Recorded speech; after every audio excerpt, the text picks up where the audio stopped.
Good evening, and thank you for coming at this, excuse me, at this very sad moment. I don't want to say too much. We've got two wonderful experts here to listen to. Just to give you a little signpost for the evening, we will be speaking for about 3/4 of an hour, and then we will open the floor to your questions and perspectives. They may or may not be the same as the subject of the discussion. We will probably not talk so much about Putin's image of history and what Putin thinks he's doing, but more about the historical structures of this conflict, and also about the historical moment that we all find ourselves in. And to pitch a first question, Tim, I saw a debate that you had a few days ago, I think it was at Yale, and you spoke very eloquently about which moment we would be in now if the Ukrainians hadn't fought. What would we be talking about now if the Ukrainians hadn't fought? How important is it, what is happening at the moment? Okay, so first of all, thanks Philipp and thanks SERHII for being with us, and thanks to all of you for coming together. I appreciate that question very much because it speaks to the specific origins of this institution where you all happen to be. The reason why there is this place in the world, the reason why there is this library, this building, is that 40 years ago, a young Polish philosopher had the idea that Western conversations would be enriched and over the long term improved if they were put in contact with people who were then known as East European dissidents. The notion was that that's my Western we, our way of seeing the world would be enriched, changed, altered in ways we couldn't predict if we were put in contact with people who had different experiences, but perhaps some of the same reference points. And I think we are very much in that kind of moment again. In 1982, when this place was created, the reference point was, of course, the Solidarity movement in Poland, which at that point had just been suppressed. But the suppression of the Solidarity movement by martial law was not the end of the story. And there were people who, in the 1980s, who came from Poland and elsewhere in Eastern Europe, who did change our conversation and did enrich our conversation and did make us wiser people politically and morally. And the Institute had something to do with that. Now, that wouldn't have happened if people in Poland in August of 1980 hadn't taken risks. And when I say we're in a similar moment, I think that's true now. The Russian, in 1980 and 1981 in Poland, the question was always, will they invade? Will they invade? Will they invade? And they didn't invade. In the end, they had the communist regime in Poland suppress Solidarity. Here, they invaded. It's a different they. Russia's not exactly the same thing as the Soviet Union, but this time they invaded, and without cause, without justification. Every justification that's been given for this invasion just makes it worse than it already was. The justifications that have been given for this invasion add a kind of moral dimension, add a kind of moral horror to this invasion. The way that it's spoken about, the way that it's justified, make it worse rather than better, obviously. And so I appreciate this question because, just to take again this very small example, we would not be here with an opportunity to talk about values, which is our subject, if it weren't for the fact that Ukrainians are fighting now. If Zelensky had not stayed in Kiev, if Ukrainians had not chosen to resist, we would all be impoverished by that. We would have lost this time. We've been given this time as a gift to speak about who we are and what kind of future we might have.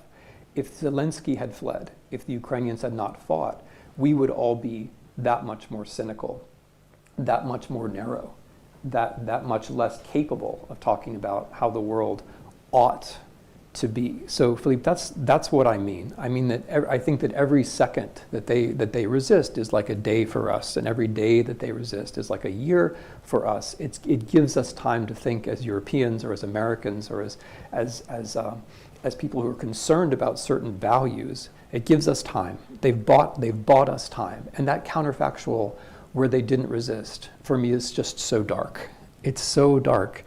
The idea that an invasion we're not going to talk too much about these premises that have been provided for this invasion. But if we lived in a world where those premises were not resisted, we would all be, I think, more cowardly. We would all have fewer examples to look to. We would all, Europe would not have this opportunity that it has now to base its moral future on things like resisting imperialism and resisting colonialism, which is what it ought to be based on. Americans would not have this chance, which they are now having, to have a conversation which is not about COVID, to have a conversation which is about Republicans and Democrats are now talking to each other about something for the first time in years, right?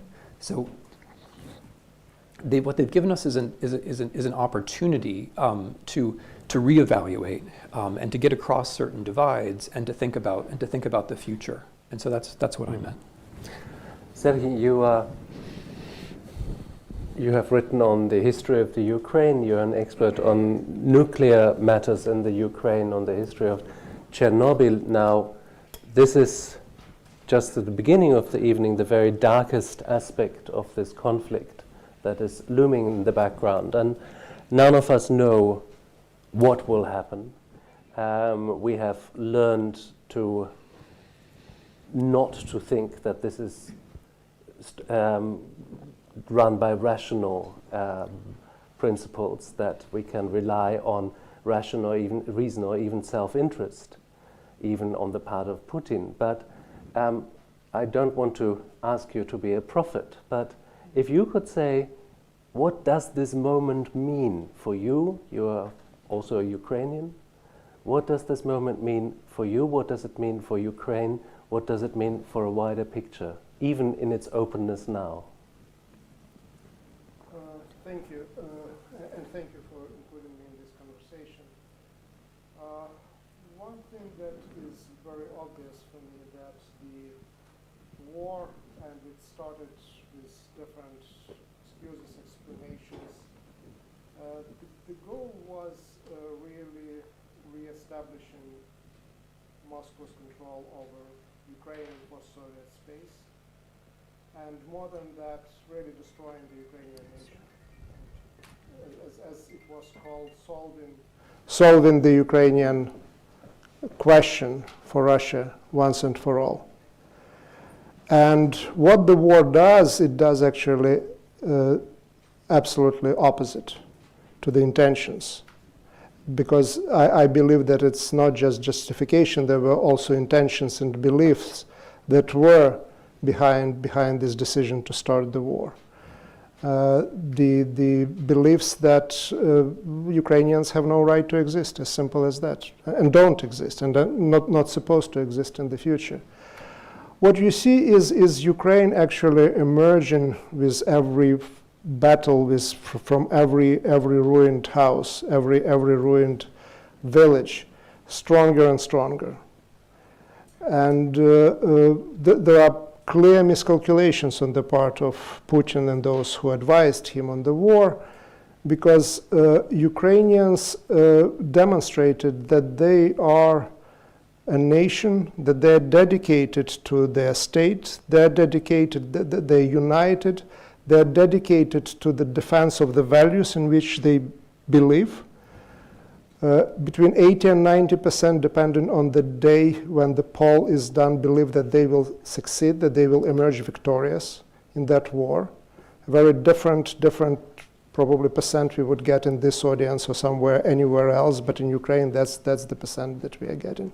So it's a historic moment in a sense that we see really a key moment, a key stage in the formation of Ukrainian nation.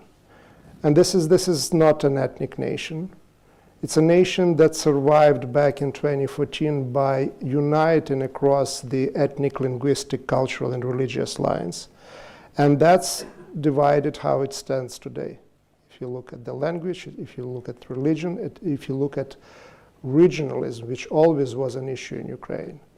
Look at the footage of those people in the Russian-speaking towns and cities in eastern and southern Ukraine that Putin came allegedly to liberate and really destroys. They're marching out there against the tanks with the Ukrainian banners speaking Russian. These are the images that certainly surprising and again, there is different surprise certainly in that sense in Moscow compared to the surprise in Ukraine or outside of Ukraine. But these are the clearest indication that we got there a new nation, and it is continuing its formation, and that war in the long term will strengthen that nation and will strengthen that Ukrainian project. So the result is already completely opposite to what was envisioned, and that will be the case in the future even more. So I have no doubt in terms, and I'm very optimistic in terms of Ukraine, of the future, of the medium term or long term. I'm very concerned, of course, of what is happening today, what will happen tomorrow, or this immediate future. But this is the moment of truth in terms of the formation of a new democratic, but also united and strong nation of Ukraine.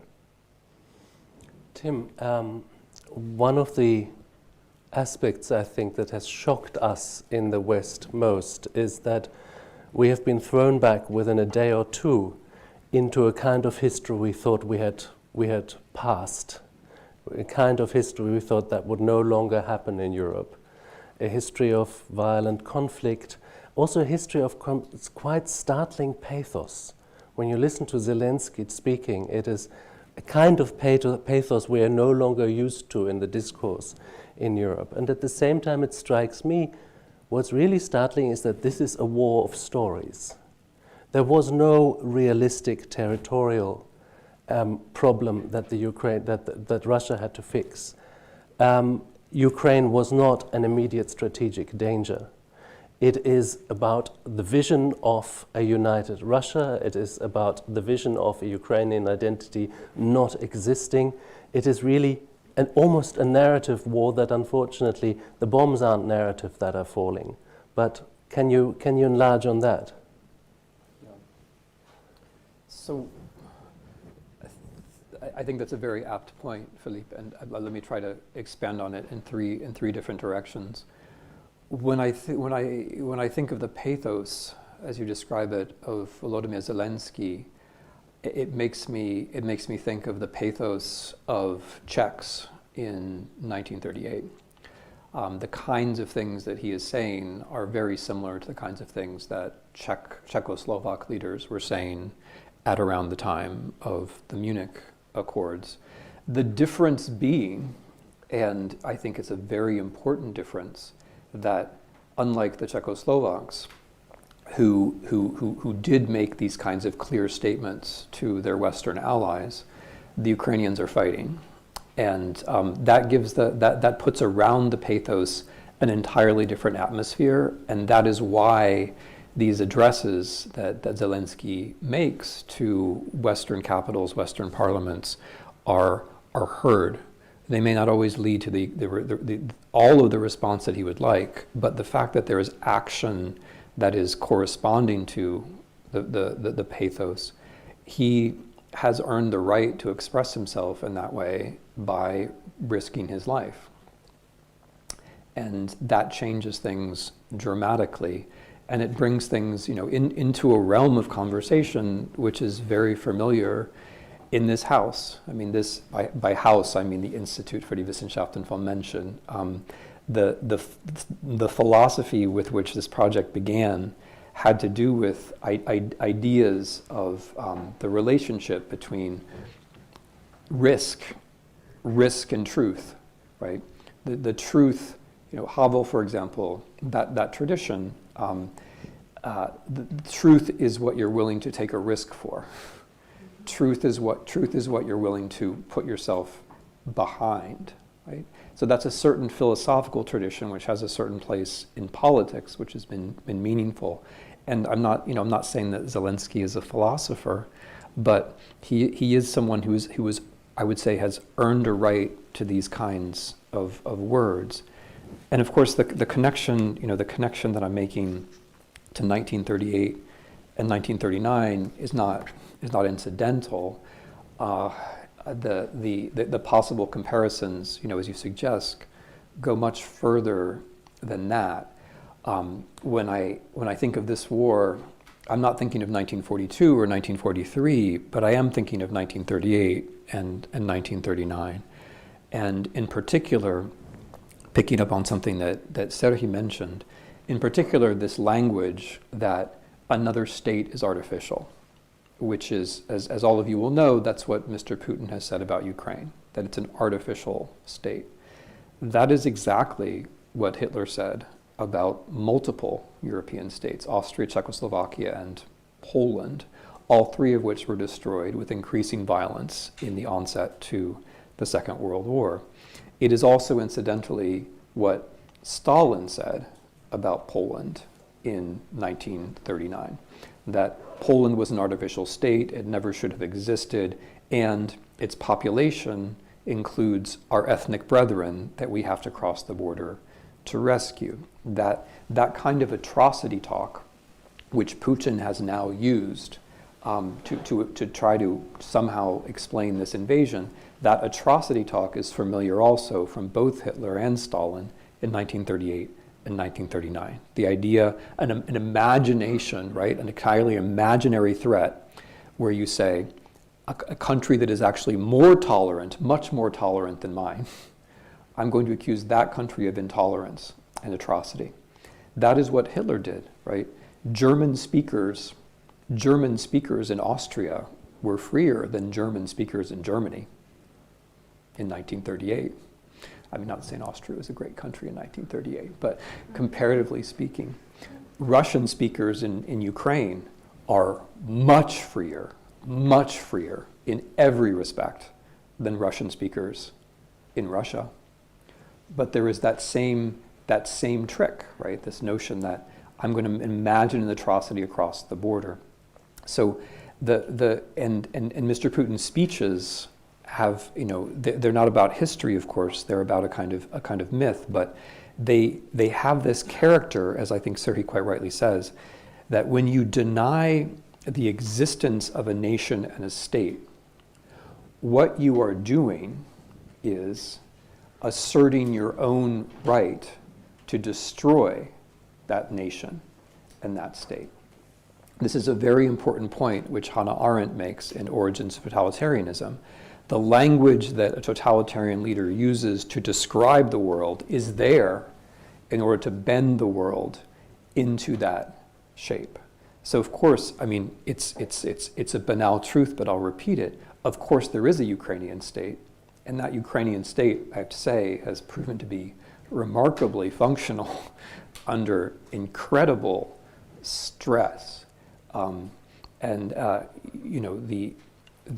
Ukrainian tax authorities are still functional enough to issue a statement saying that if you happen to claim a Russian armored vehicle or tank and bring it to your farm, you will not be taxed for it. Right? The Ukrainian nation, as SERHII has already said, has, I mean, it's not that it didn't exist before, but I mean, what more proof does one need? It's not just that people are fighting, and when, I mean, can you just imagine the physical courage involved, the physical and moral courage involved in resisting an invasion by Russia. It's extraordinary. But all of the people who aren't fighting, who are active in what we call, in a phrase which is somehow too light for this moment, what we call civil society, all of the people who are doing some little thing. When I speak to my Ukrainian friends, I mean, when I manage to catch them, there are many commonalities. One of the commonalities is that they all managed to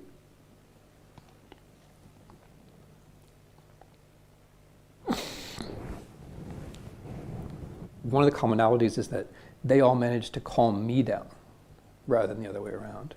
But another one of the commonalities is that they're all doing something. They're all doing something for someone else, right? And that is what is meant by being a nation. A nation is not about a declaration. It's not about some idiotic story about the past. A nation is about the future. It's about being able to do things together. So there was a French historian, a brilliant French historian called Jules Michelet, who described the nation as a daily plebiscite, right? So the nation is about what you go out and do every day. It's about what you say and what you do every day. It's how you leave a trace. So, this competition of stories, it's a competition, as I see it, of different kinds of stories. So it's not as though one is directly aligned against the other. There's a story which is a kind of gray pale story about non-existence. The story that all of the past points in one direction, and that one direction is that there can't be a Ukraine, there can't be a state, there can't be a nation.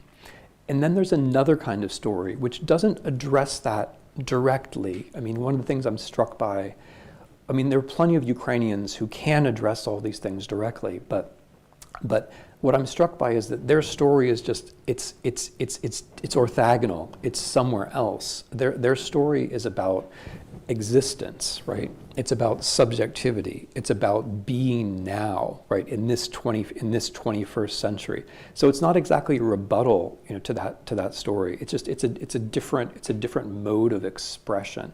And I think, I'm sure we'll have a chance to talk about Ukrainian history, since you have two historians of Ukraine, and the chair of Ukrainian history at Harvard on the panel.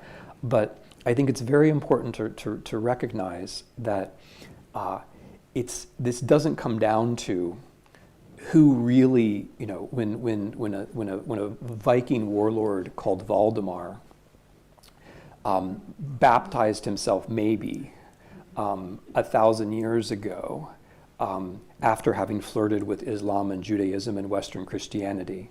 When a Viking warlord called Valdemar married a Byzantine princess, even though he already had 8 wives, or maybe it was 6, and 800 concubines, or maybe it was 600, that moment didn't define whether Russia and Ukraine and Belarus are, it's not about disputing the meaning of Valdemar baptizing himself, right? That's not what this is really about.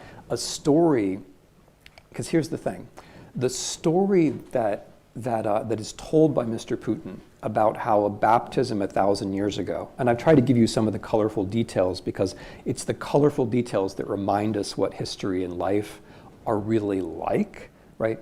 But this kind of story that Mr. Putin is telling is a basically fascist story. It's a story about how once upon a time, nothing was fragmented. There was purity. Someone got baptized. There was water. They were purified. Everything was purified. And his name was Vladimir. And my name is also Vladimir. That is quite literally the story. That is the story. It has been said in basically so many words. He's also said it at the length of 7,000 words in a published paper.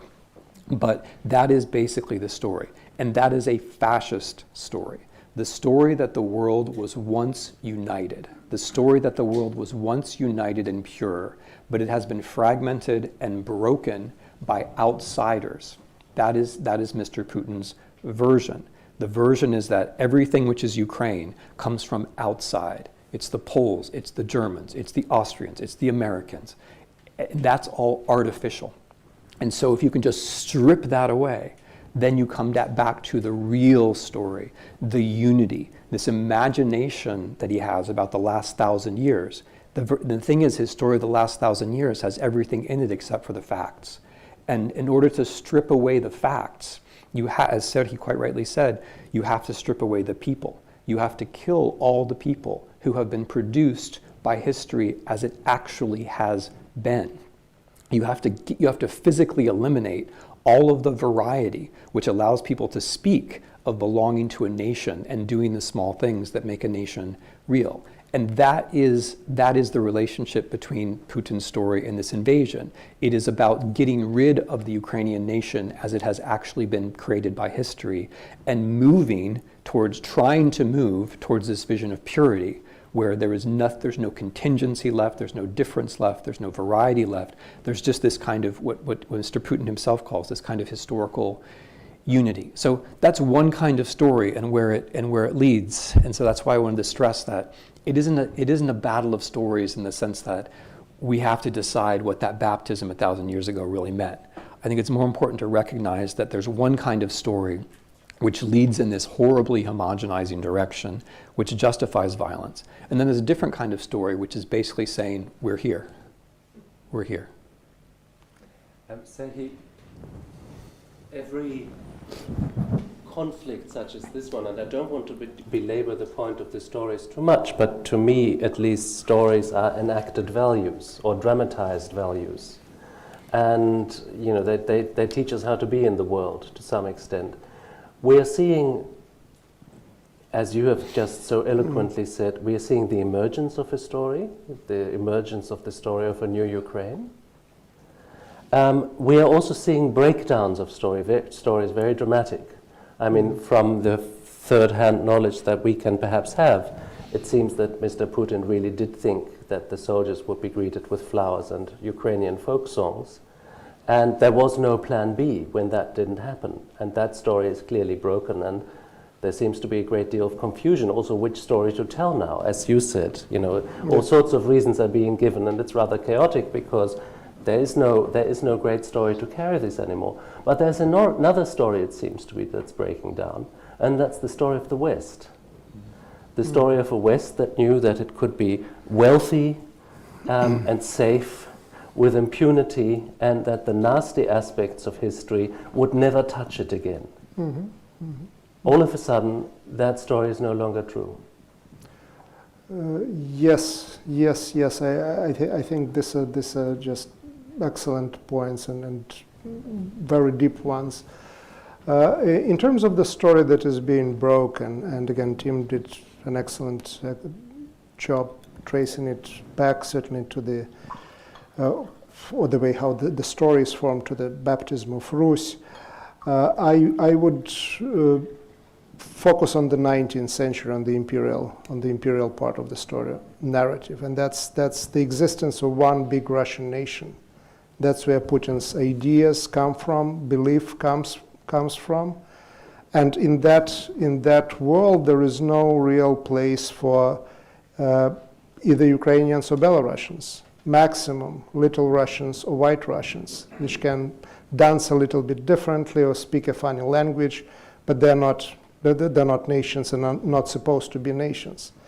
And Ukrainian language was banned for the 40 years, publications in Ukrainian in the 19th century, exactly to make that story a reality, to arrest the development of Ukrainians and then Belarusians as well.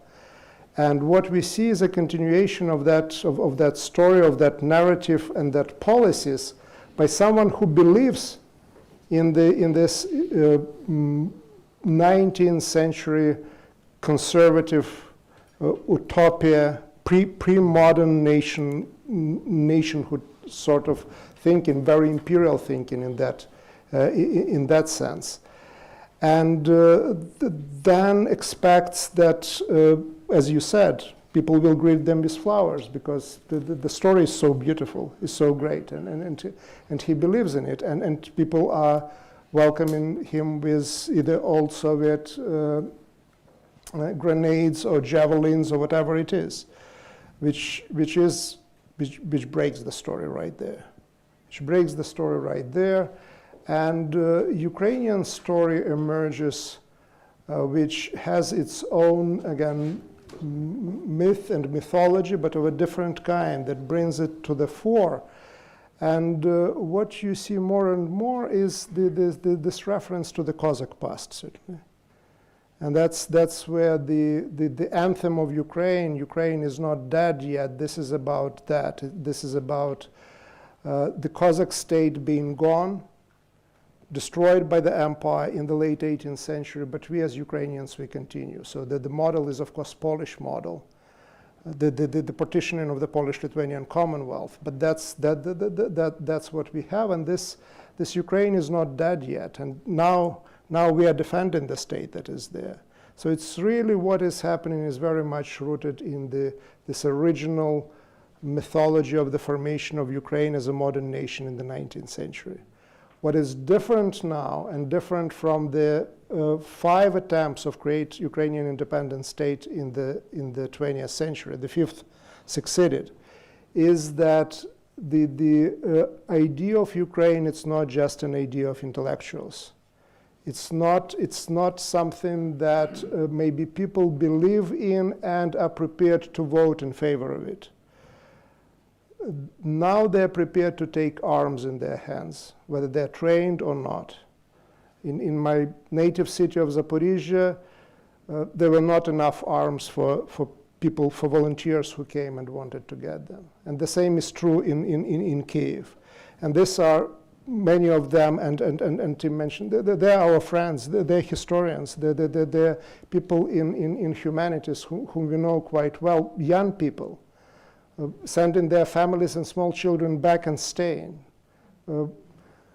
Different estimates, 40,000, 50,000 people from Europe returned to Ukraine to take arms. So it's a different, and again, Zelensky, and he's right to say things that he is saying. That's what is happening today. The Ukrainian resistance, the Ukrainian dedication to the ideas is something that gives a different meaning to Ukrainian story. Again, it's in terms of it is more than a story. It is something that is embraced by the people, and people are prepared to risk their lives for that. And finally, the West. I think that what is happening here, to a degree, I addressed in the talk that I gave here about the quote-unquote end of history. And deep down, in different ways and in different interpretations, it seems to me that almost everyone whom I knew believed that the page was turned on that violent story of the 20th century and on the violent story of the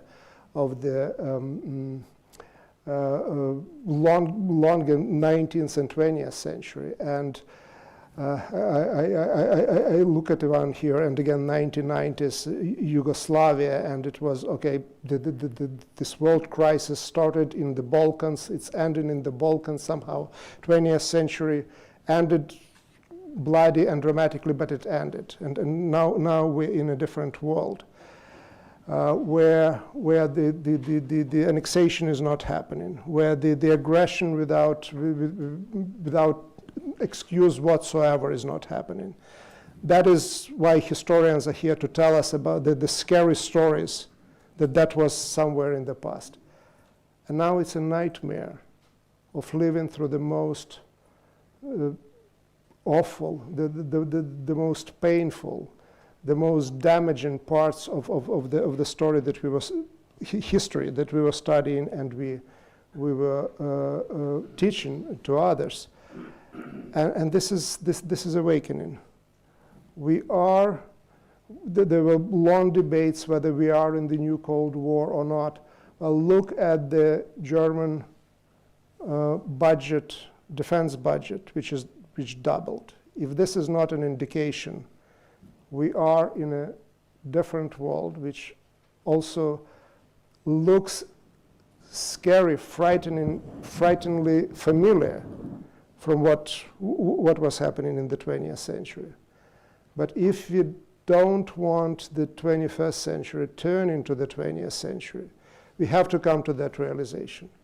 We have to come to a realization that if there would be the sort of the European and world solidarity over the issue of the Crimea, or before that over the issue of Chechnya, We would not have Crimea, we would not have Donbass, we would not have Ukraine today.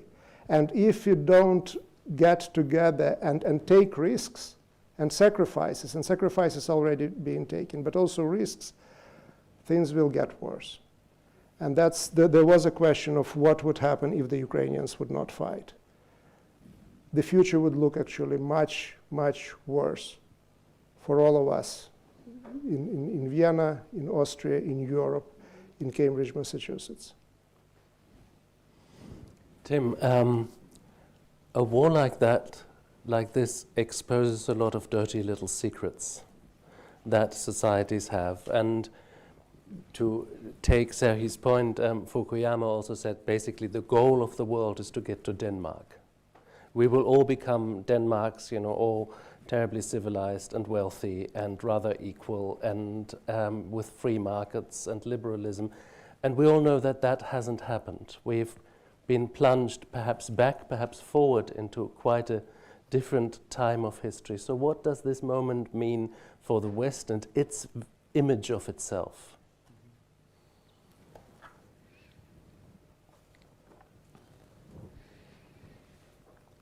So I want to continue, I want to address that in two ways. I want to look at a very important Western, but not only Western, reference point, which is the Second World War, and talk for a moment about how that is now being contested. And then I'll say a word about the future, or what we've following from SERHII, what kind of a turning point this might be in a self-conception. We've talked a bit already about how this resembles 1938 or 1939, and SERHII's made the point that one has to address this differently than one addressed 1938 in Czechoslovakia or 2014 in the Donbass if one wants to, I'll make the point slightly more strongly, if one wants to get to the 22nd century at all, if we're going to get across this century. But it's not just, so we're making these comparisons in a kind of pragmatic, low-key way, but it seems to me that for the European Union in particular, it's very important to see that their whole conceptualization of the Second World War is now under active assault. So there's an obvious way in which this is true, and that is that there's a war going on, and there shouldn't be a war going on. And European integration is supposed to prevent war, and now we have a war which is, whatever your definition is, it's a terrible war of aggression and destruction. But in addition to that, there is a contestation of vocabulary which has a great deal to do with whether and how Europeans and others are going to be able to think about the future.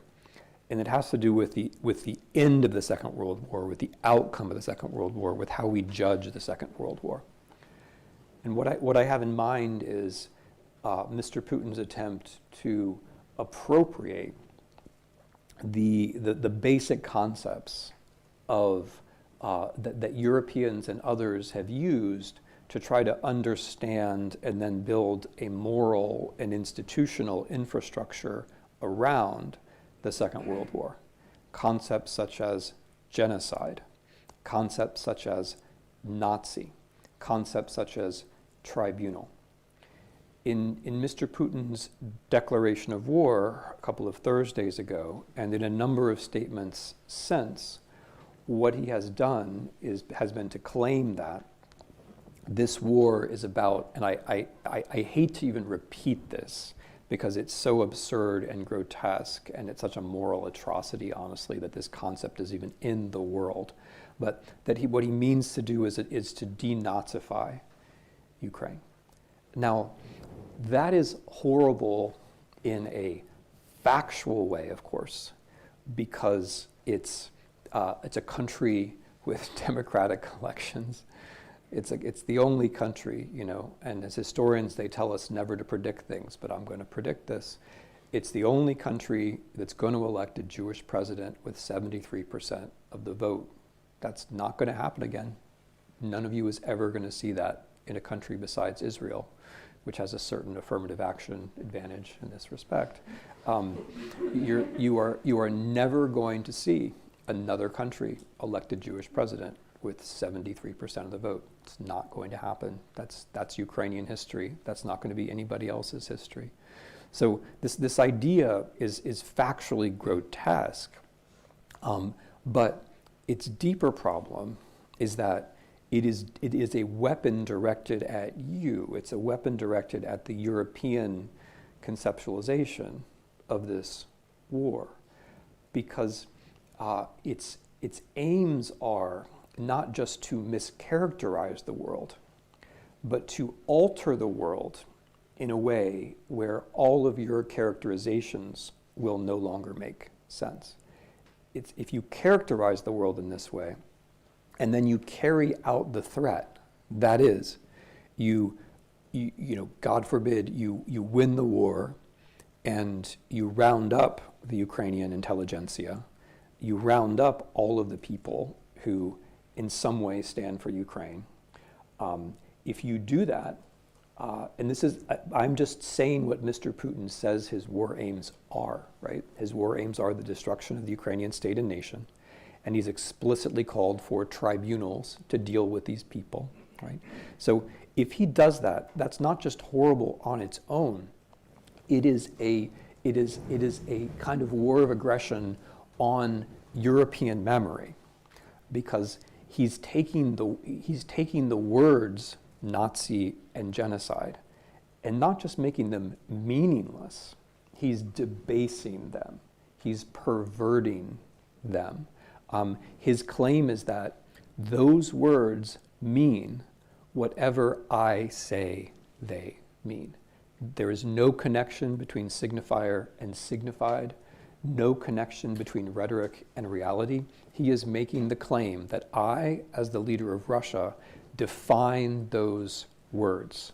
And by extension, those words mean nothing besides power. There are no words, you have no words in your language to defy power. I'm going to take the basic words that you have taken from the 1940s. I'm going to take Nazis and genocide. I'm going to take those words away from you. I'm going to take the words which are at the far extreme of describing a moral world, and I'm going to take them from you. I'm going to put them in the category of words that just mean what power says that they mean. So, and this, of course, this logic continues with the idea of tribunals. If there are trials, as Mr. Putin, again, I'm just quoting him, if there are trials, as he says they will be, what are those trials? Those trials are deliberate perversions of Nuremberg. They are deliberate sham tribunals defined to take not just our vocabulary of atrocity and debase it, but also the very institutions like the rule of law, the application of the rule of law, and debase them, pervert them, put them on trial, so to speak, make them look ridiculous. So not just to commit an atrocity, but to commit an atrocity which makes judging atrocity seem absurd.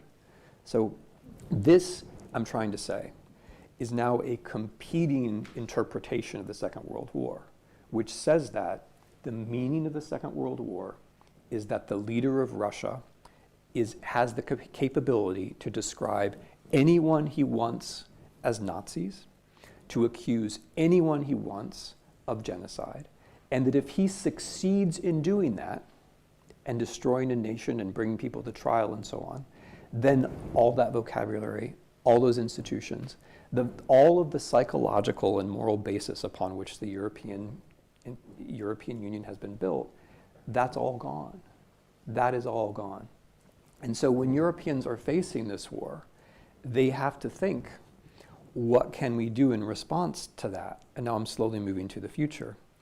It is, I think, not enough to say we learned from the Second World War.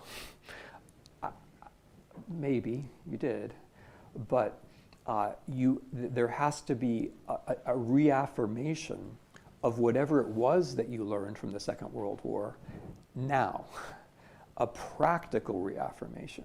Because let's say that it's actually true that Europeans learned from the Second World War and that brought about this process of European integration. If that were true, if that proposition were true, it would then certainly logically follow that when there is a war of destruction on this scale, the process of European integration would be extended to the country that is the victim of that war. And if European leaders and publics, and by the way, publics seem to be thinking the way that I'm thinking, publics seem to be ahead of leaders on this question of whether Ukraine should be a member of the European Union. But if it's true that Europe learned something from the Second World War and that the European Union is a response to the Second World War, if that is true, then it would certainly follow that Ukraine would be offered membership in the European Union now. And if it is not, if there is no active response from the European Union, if the European Union does not affirm itself when facing a war in 2022, as opposed to a war in 1942, it's relatively easy to face a war in 1942. It's relatively easy to talk about what you learned from that war. But if it's true at all that there was learning from that war, if that tradition is actually true, and I put a question mark behind this, then the war in 2022 has to be a war that through which, as a result of which, European integration is confirmed. And if you don't do that, it's a little bit like asking the question, what would have happened if the Ukrainians hadn't defended their country?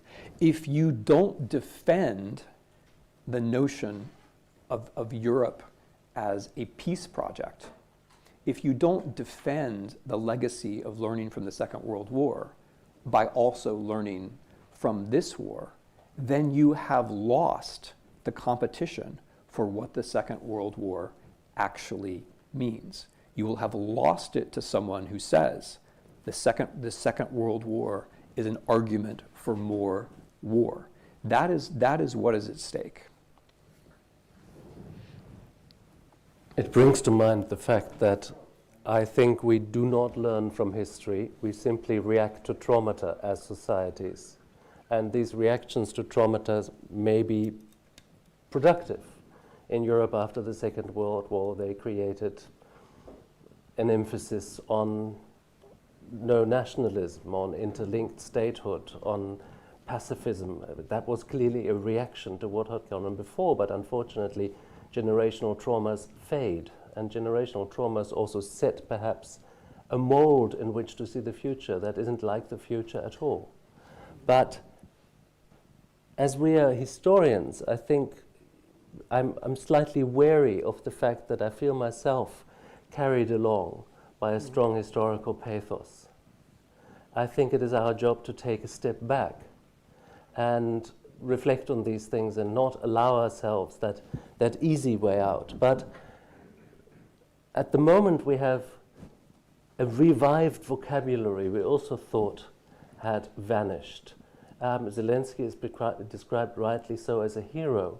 We lived in hero-less societies, even in societies that were proud of no longer needing heroes. Now, my question to you is to wrap up this conversation and open the question to the floor. Are we playing with fire by reviving historical pathos, by reviving ideas as heroism and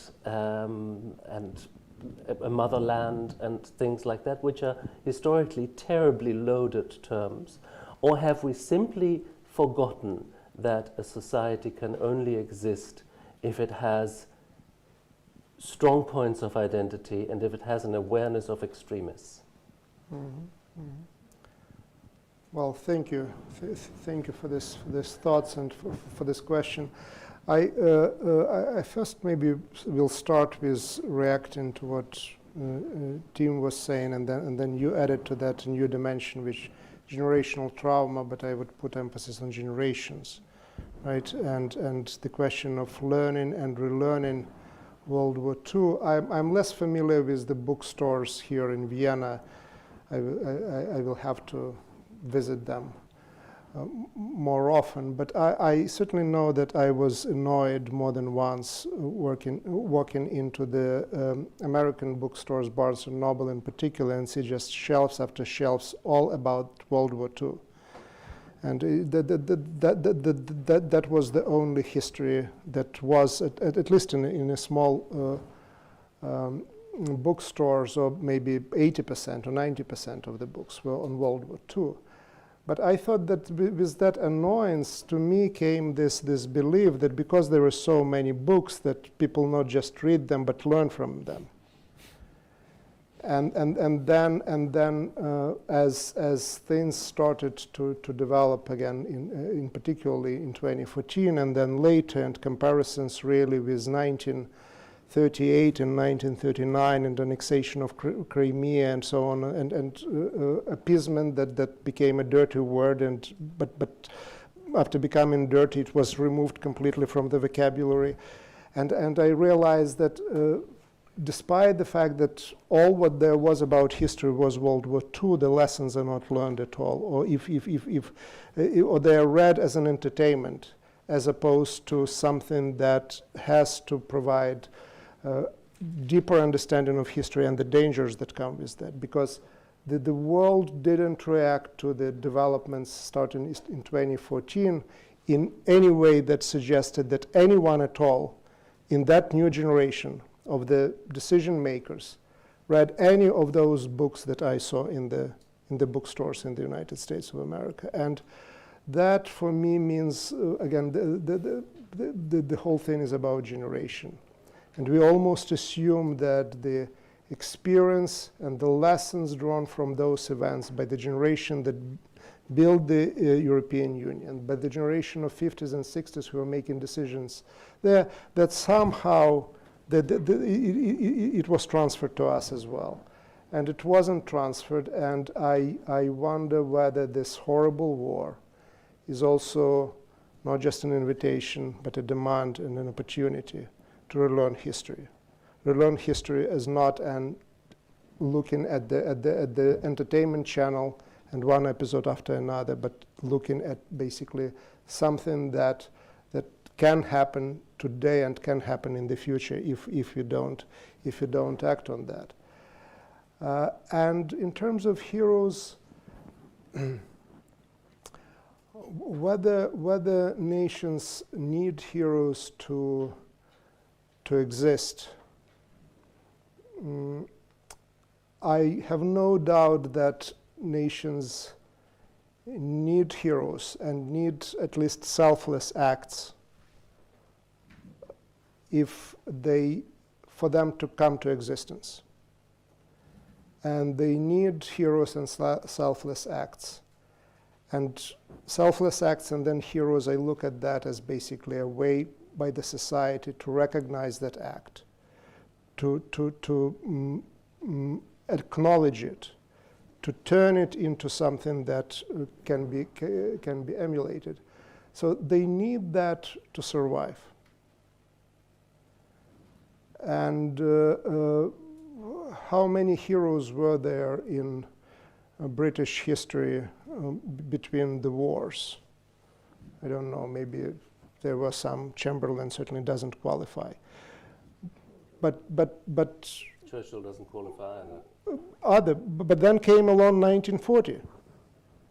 And there was a demand, and there was a response to that demand coming from Churchill. And we got that hero. Again, not a saint, yes, we know. I think Indians would disagree with you quite vehemently, but... well, absolutely. But look at the British and what he did to the British spirit. Yes. That was an important part of British survival and continuation in the war. And now we got Zelensky. It's unbelievable, but he reflects what people think. If 80 to 90% believe that they will succeed, that they will, he of course helps to build that confidence, but he also gets energized from it.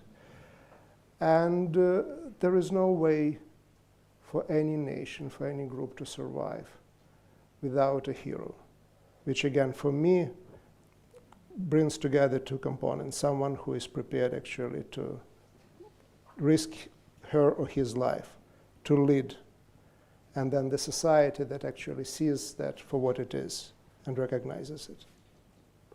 Thank you very much.